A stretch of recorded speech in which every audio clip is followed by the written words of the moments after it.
You good? Nope. Here. Yeah. Okay. All right. Hi friends, welcome to my YouTube channel, Earthlings Uncaged. I'm Madeline, and today I'm going to give you a rundown and tour of my chicken setup. I'm located in Southern California, and I'm surrounded by the Santa Monica Mountains. I'm at the very end of a long... Ooh. You okay? Do you want down? Ow. Coda. Okay, let's trade them.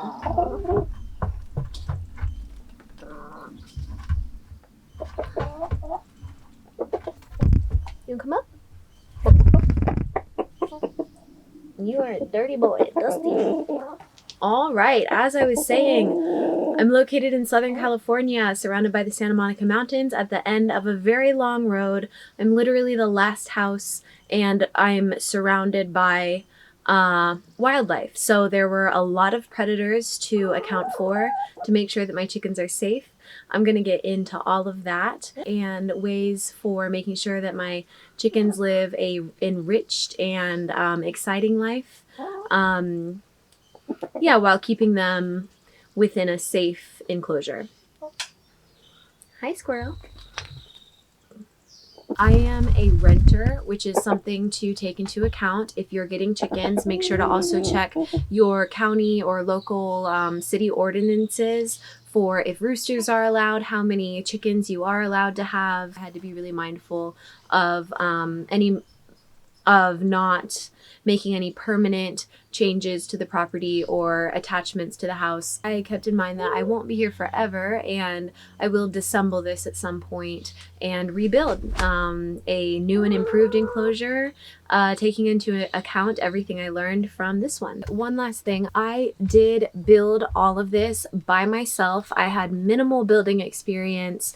It was very hard. I impulsively adopted my rooster Ari. He was a chick at the time, and I didn't know he was a rooster, but I'm very happy about the surprise. You coming up? Come on up.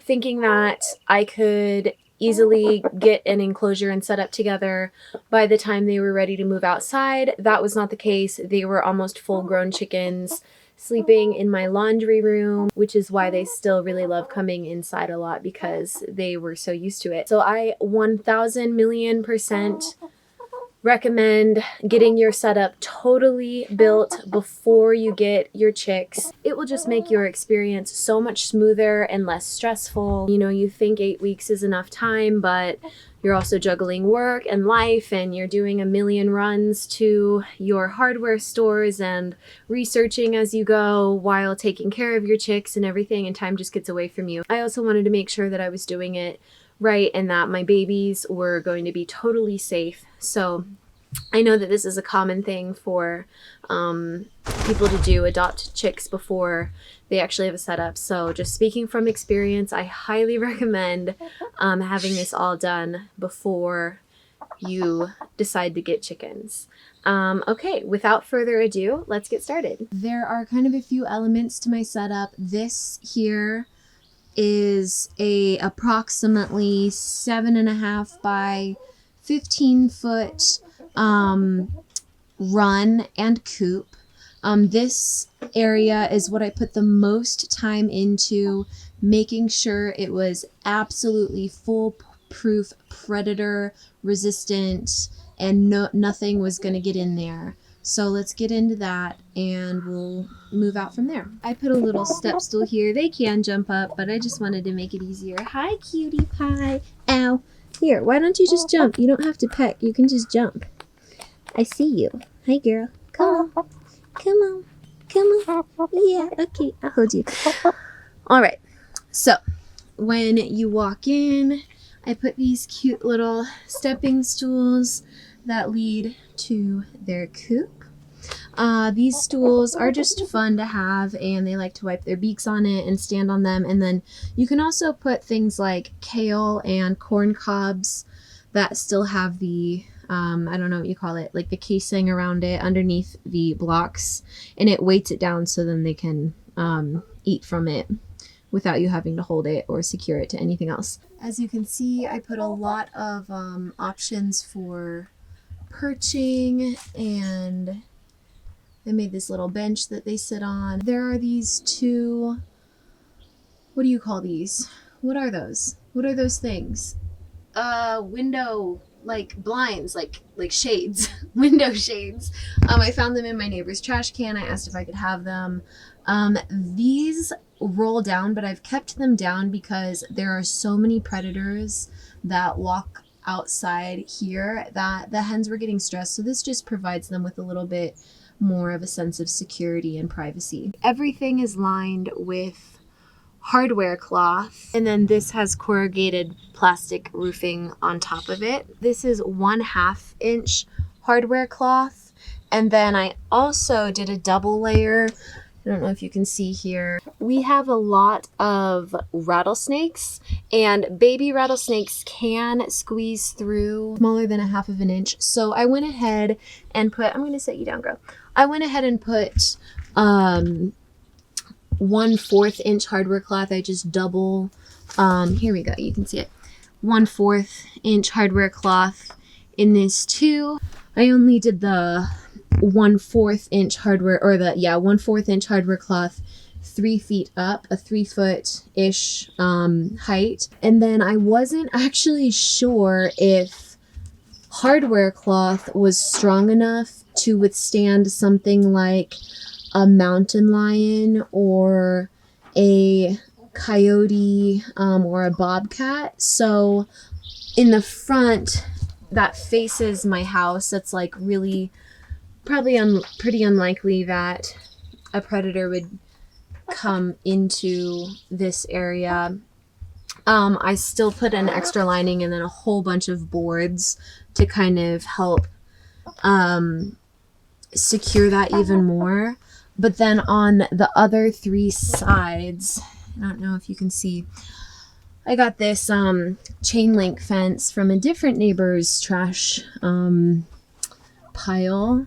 And so they gave that to me, and it was a perfect length to be able to wrap around the 3 edges that are not facing the house, as well as the hardware cloth, and also extra boards where the chain link fence doesn't reach.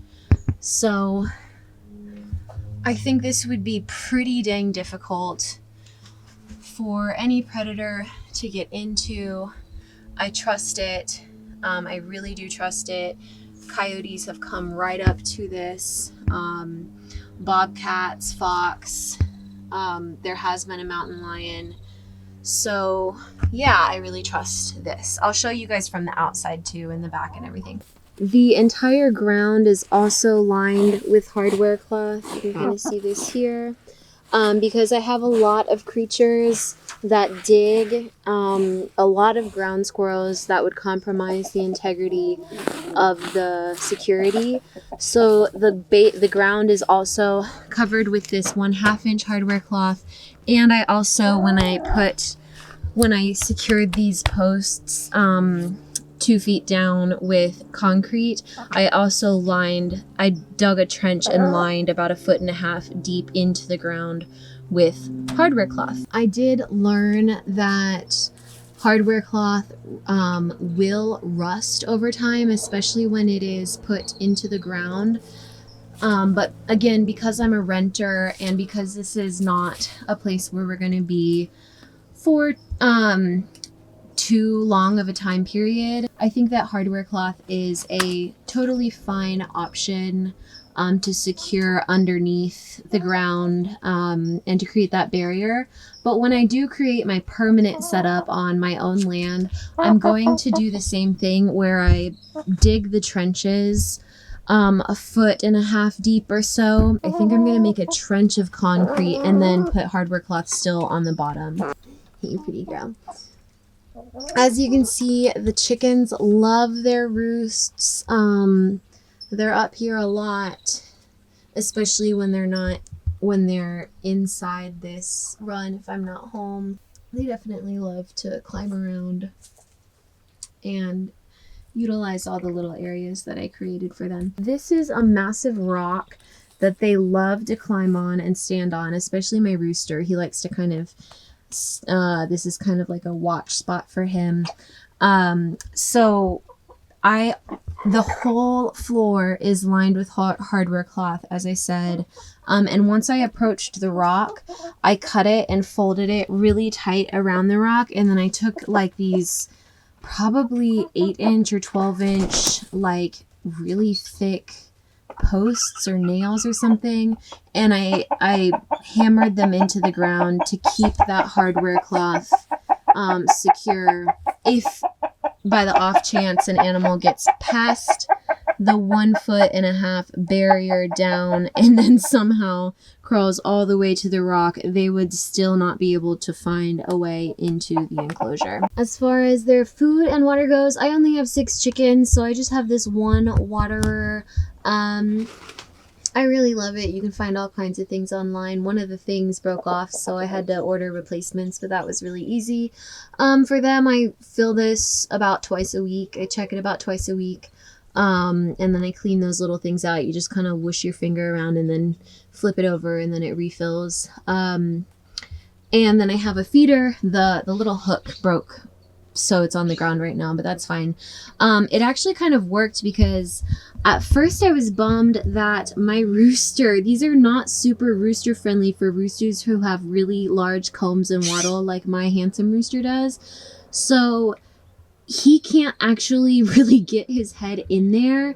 And at first I was bummed, but then I realized that hens and roosters eat or have different dietary needs. So in this little feed thing, I have the hen's food, which is a laying mixture. I think it's called Scratch and Peck. That's the brand that I get. So that's what my hens eat. And then for my rooster, I just make sure that I give him a little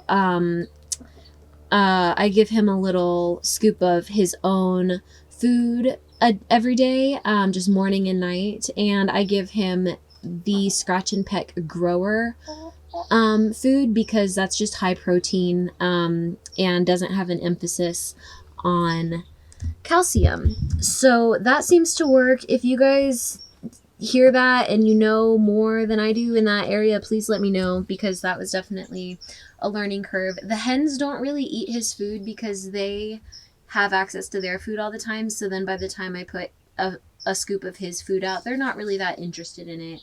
You can see Miss Beautiful Queen Coda is picking at this alfalfa hay that I just laid down today. I just take the alfalfa scraps that fall from my horse's hay when I clean out where I store their hay on the ground before a new shipment comes in, and I use that to sprinkle in their run and turnout, just so they have a lot to dig through. The ground is also mulch. I got I think just like wood mulch and dirt. I just got buckets of dirt to fill the ground back in over the hardware cloth. So it's kind of a mixture of dirt, mulch, and alfalfa hay. Hey girl. It has rained here a few times. It doesn't rain much here, but when it does, it actually can rain quite a lot. So because there is this roofing, the corrugated roofing, and then also they have underneath of the chicken coop that I raised up, and they have these curtain things that keep it pretty dry in here. It maybe gets a little wet, but more than like 3/4 of this run area does stay, or did stay at least through this season, totally dry. So they were still able to dust bathe and stay really healthy and dry when it was raining. This is their coop that was a child's playhouse that I renovated and turned into a chicken coop. I put a little porch here with a chicken door, an automatic chicken door, and these steps that either lead them up to their climbing areas and more perch roosting options, or they can take the steps down. Of course, they can also just jump. I also Covered the windows with 1/4-inch hardware cloth and some leftover corrugated roofing. Their door does close. I have multiple hinges for safety. This door I added, and then I made little shelves and attached nesting boxes outside of the windows that were in the playhouse. Let me adjust the lighting. Hang on. So I put these boards here to be able to do the deep litter method. So this is hemp bedding. It's probably about time to change it out. I add to it maybe once every couple months, and then every 6 months I just totally change it out. So I've only changed it once. It stays really manageable and clean. Like I said, I only have 6 chickens. So I also added these little roosts in here, and there's one up there, but it's kind of dark. I don't know if you can see that. And then there are 6 nest boxes. My hens love having the option. I know some people have hens and they only really use 1 or 2 of their boxes, but my chickens really utilize all of their boxes. There is an AC, actual full AC in this, and then right above it, there is a little space heater that I put up there. It's super secure, and they can't touch it. It's on the outside. Just on the few nights that it gets really chilly here, it doesn't get super cold, so I didn't really use that much, but it was a nice option to have when it did get cold. And then I use this AC quite a lot during the summer months just to give them an option, especially when they're laying eggs, and the cool air kind of flows out. And then I put a fan in here too, and it just kind of keeps things manageable. At one point in time, I did have greenery and decor that provided some enrichment as well, but one by one, they just killed all the plants. There was actually quite a lot more, but that did not survive, and I didn't really think that if I replanted it, it would survive either. The squirrels also come in and kind of destroy. I put little things for enrichments, like this stump that they stand on. I change out these little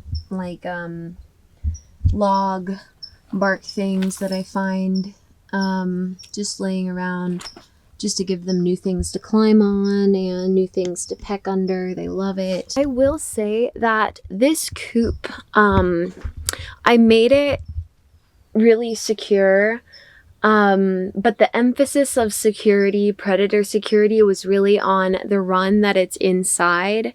And now in hindsight, I realize that a children's playhouse is not strong enough material to withstand something like a mountain lion coming to rip the roof off or chew through this wood or anything. I'm sure that it's not actually, I would not ever put this outside of the super secure run that I created. I used to close Ari and Coda in this, which is why there is an automatic chicken door. But then when the 4 other chickens were old enough to start sleeping outside, they never became acclimated to going into the coop at night. They just absolutely refused until they were full grown. And then I figured that since the run is actually the secure part of this enclosure, just to let them roost on these roost bars that I have up in the whole run. They just want to stay out and be here, so I just let them. So I don't actually close this door anymore at night. Ari and Coda still sleep in there. The other girls just sleep on the roost bars within the run. Like I said, the run is totally secure. I would not use a children's playhouse as a coop if I was relying on it to be the only barrier between my chickens and the predators. Yeah, so I didn't really need the automatic chicken door, but that's something that I'll just reinstall and use in the next enclosure that I build. This is treated wood. I tried to use treated wood for most of it, but in hindsight, I would have taken into consideration that I'm not staying here more than a couple years, so I didn't really need to spend the money on the treated wood. I probably could have just put a cheap finish on the parts of the wood that were going into the ground on non-treated wood, just to make this a little bit less a little bit more cost efficient. That's something I would have done like here. I think this is non-treated wood that I put a finish on. That's much cheaper than the treated wood. But once I disassemble it, I'll be able to reuse all of this lumber and everything. But that's just something to keep in mind. If you're thinking long-term setup, definitely I think the investment in treated wood is worth it. But if it's more just going to be like a year to 3 years, I would probably just do untreated wood and then put a finish on it. Not a fancy finish, but one that just keeps it from rotting. When I'm not home, or if I'm not in my house or by my house, they're in this, no matter what. Even if I just bop out to check the mail, I put them in this. Hi, Coda. I had this bungee cord to attach here on days that it's like really windy, so the door doesn't slam shut, but the door is so sticky that it will never slam shut. I have to actually move this netting right now when I close it because it's sinking down. So this is the door when it's closed. Again, a lot of hardware cloth. I felt like I was in hardware cloth hell when I was building this. It was so hard to do by myself. I had so many cuts and scratches and bruises, but it was worth it. So I have a 3 hinge system, just because I know that raccoons are really smart and predators like that. So I use the carabiner. I actually do lock this when I'm gone. Now I want to show you the turnout.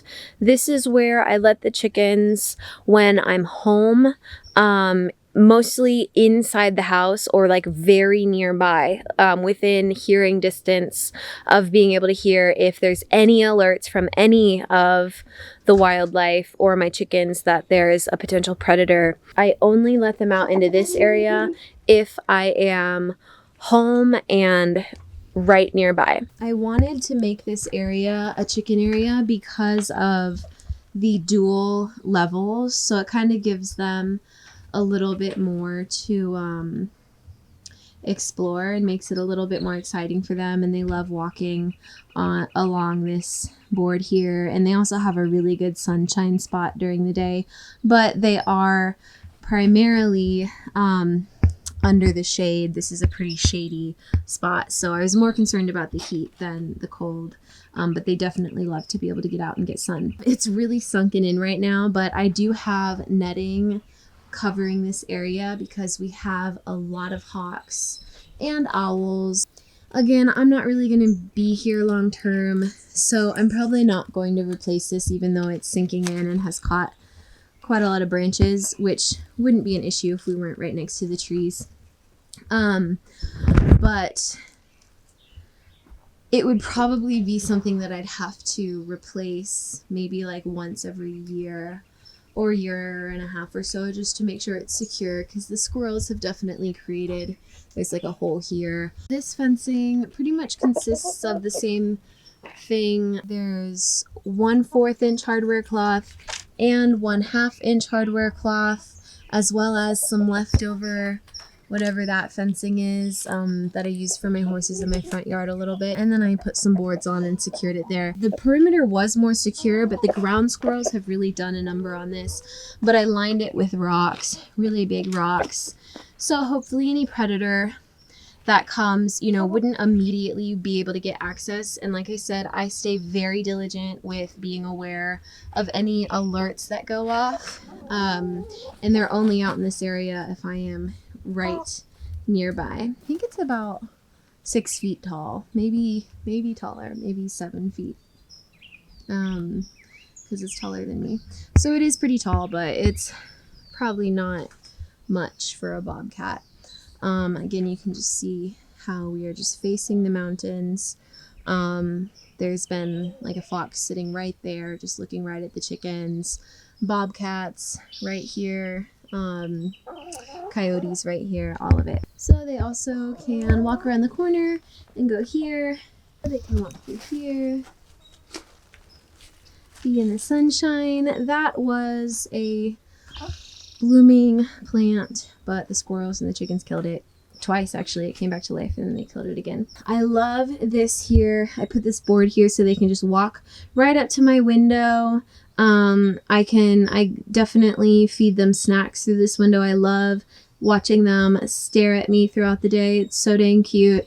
And then my hen Kodo, when I open that window, she jumps right through, and that's how she gets in. I can also pull Ari or Coda into the house through that window. So I love having them be able to come up and visit me because they definitely do that. I just have these trash cans for storage, feed storage, bedding storage, treats, and some trash. They have little things that they can dig through and go on, and yeah, they're pretty happy here being out in this area.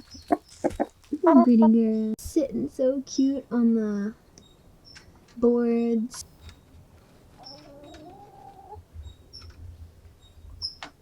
Hey, pretty girls.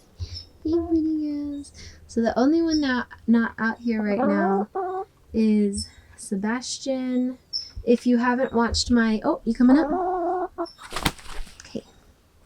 If you haven't watched my introduction to all of my chickens, then make sure you check that out if you want to know all their names. Something that I really highly recommend that I knew would be a great feature to have, and I fully stand by it still, is a double gate system, especially if you have dogs or animals that you don't want to get to your chickens while you go in and out of the gate, and you don't want your chickens to run out while you go in and out of the gate. So this is the first gate, and then so you're in here, and then this is the little second gate that I made.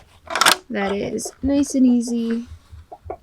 So that is the double gate system. That is so helpful to have when I'm going in and out with my arms full, or when my dog is in the front yard, or when I don't want them to come out because they pace the fence wanting to come out here. I put these little signs up for decoration, but also just in case somebody wandered back here, or a neighbor was here, or somebody was pet sitting, they just remember to never let dogs inside of here. I do think signs help. I made these really high because chickens will surprise you sometimes. They'll get like a burst of energy and jump really high or fly really high. And I've had a chicken jump from that higher point, because that's quite a lot higher than the ground, and just kind of fly and bop into this like all the way up to here. So I'm definitely glad that I added, you can see I just put some 2x4s and added that extra few feet of hardware cloth lining. This is the run and coop that I was just inside from the outside. This is just all wilderness. Nobody goes back there. Lots of wildlife passes through here.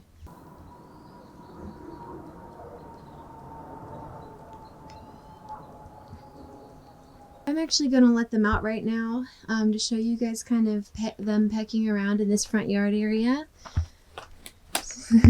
So I only let them out here if I am staying out with them in this area. I do not leave them out here, even if I'm just going to check on my horses right around the corner. I don't even like to go to run inside to use the bathroom or anything like that. I just like to be right out here with them because I know that things just can happen so fast. So I'm gonna let them out.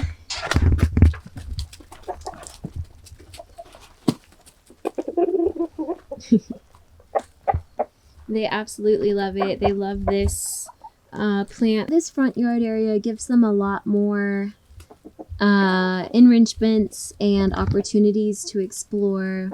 It's definitely their favorite thing. I try to let them be out here as much as possible, but like I said, I only let them out here if I'm out here with them. But I can set up computer work and various other things out here, so I do try to give them as much time as possible.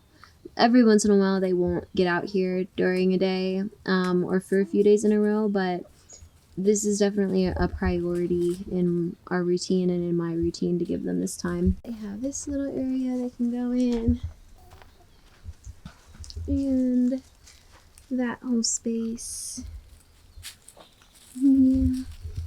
It is lined with 1/4 inch hardware cloth to help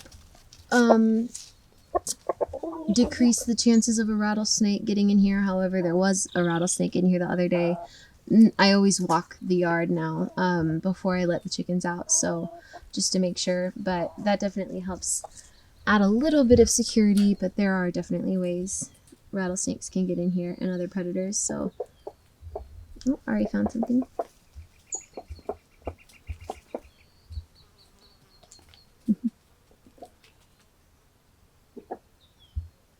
And of course, I have Miss Hannah, who has no interest in anything else besides being held by me. I keep fresh water out here for them. Hey, handsome. Hey, handsome. They sit out here with me. There's Coda digging through that area, which she really loves. That board isn't usually there. I need to move it. They also love sitting with me at this table. One of their favorite things to do when I come over. Ari's gonna come up right now and sit with me. Hi, buddy. You coming up? Oh, you got distracted?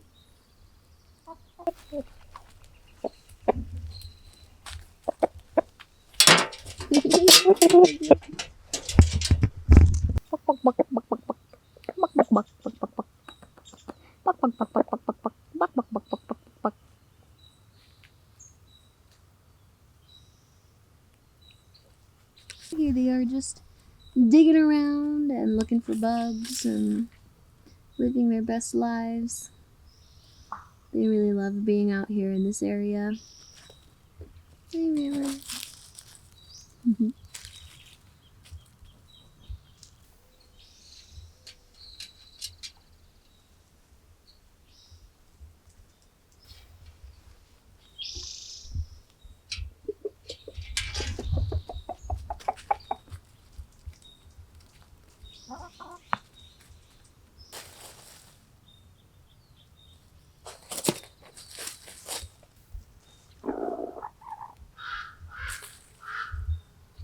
So you can see Ari is keeping a really good eye out on everything.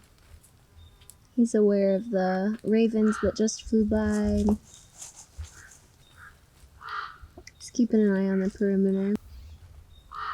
River and Coda. Sebastian hanging out. And Hannah is all the way down there drinking some water. You can see her.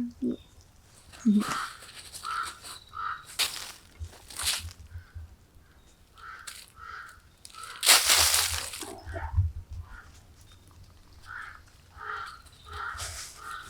So I don't know if you guys can hear those ravens who are making some noise. That's Junior and Girlfriend. They hang out on the property. They don't really make those noises just for anything. The last time I heard them doing that, I looked out and they were kind of tracking a bobcat. So whenever I hear something like that, I just go kind of get eyes on the perimeter. And I don't see anything, so I think we're good. River caught something. Oh no, it's just a...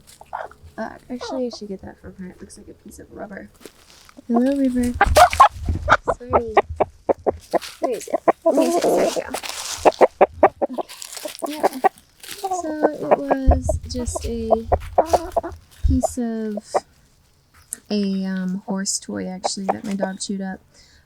So that wouldn't have been good if she swallowed it. They are constantly... Oh, no. No. As I was saying, they are constantly looking at sifting through the ground, looking for things to eat. So just make sure that... Oh my gosh, they just got it again. Gotta get that out of here. So Coda will actually grab things and run away from me when she knows that I'm trying to take them from her. So... No, we're not doing that anymore. You're no longer allowed. No, they actually really want it, but I'm not going to let them have it now. It's literally a piece of rubber. You guys are not getting this. It's not food. I have it wrapped tight in my hand now. So as I was saying, they will find everything in your yard. That is what they do. They look through the ground, they find things, they eat it.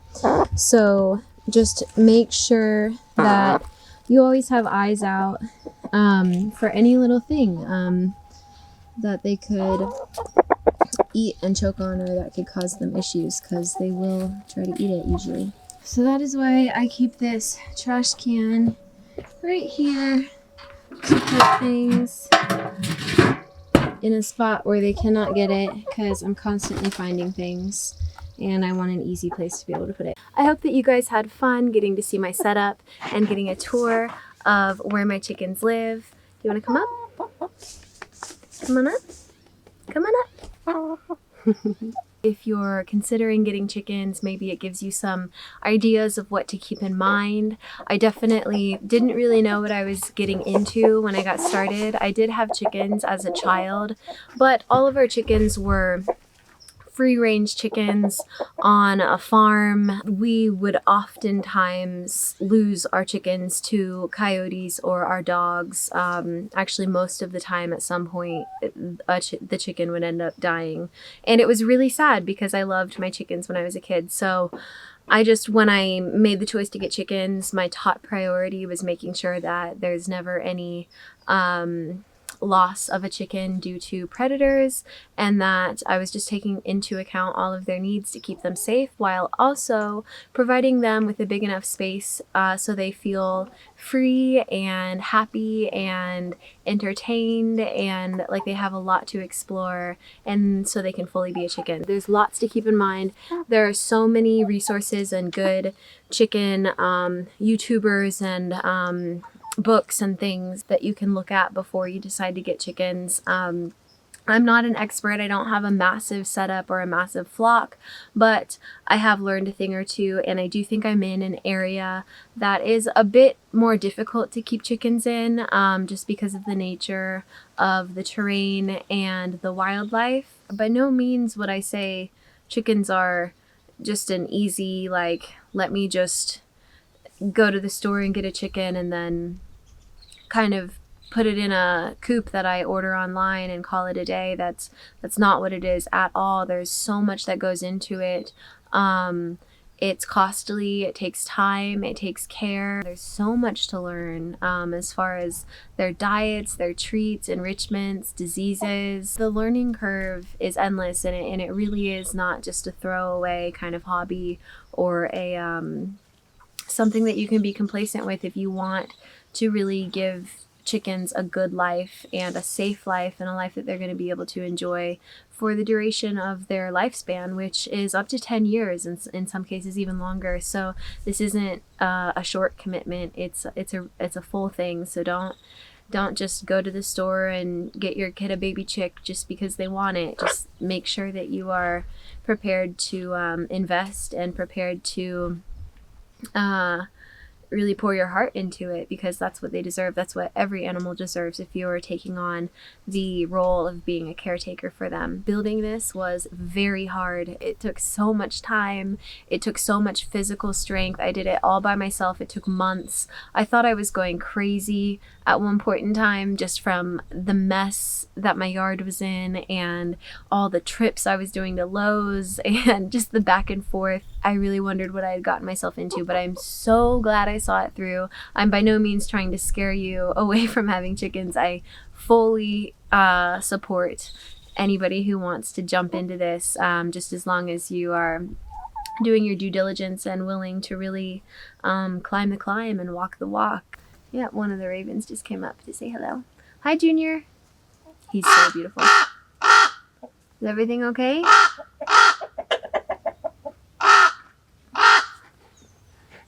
Do you see something?